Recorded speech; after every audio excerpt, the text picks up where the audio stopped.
BJP সম্পাদক বিরাজ ঘোষ বলছেন মমতা বন্দ্যোপাধ্যায়ের শুভবুদ্ধির উদয় হয়েছে এবং আপনার সকালে সেই করতাল বাজানোটাকে তিনি কটাক্ষ করে বলছেন মানুষ হাসছে।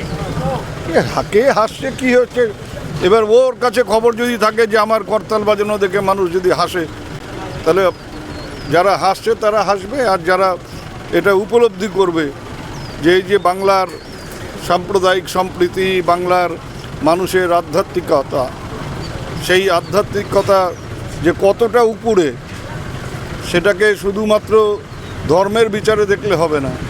এটা একদিকে সাম্প্রদায়িক সম্প্রীতিকে রক্ষা করা, একদিকে প্রেম ভালোবাসা, একে অপরের প্রতি ভালোবাসা, এই সব মিলিয়েই এই আধ্যাত্মিকতা।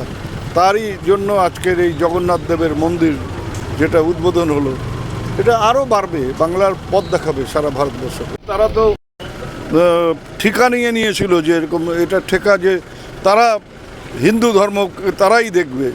এটা যে আরও লোক যে আছে এবং এই সবাই যে যারা বাংলার মানুষ, তারা যে নিজ নিজ ধর্ম পালন করার তাদের যে অধিকার আছে, সেই অধিকারটাকে যারা স্বীকার করে না, জ্বালাটা তাদের। বাংলায় এই ধরনের রাজনীতির কোনো ঠাঁই নেই।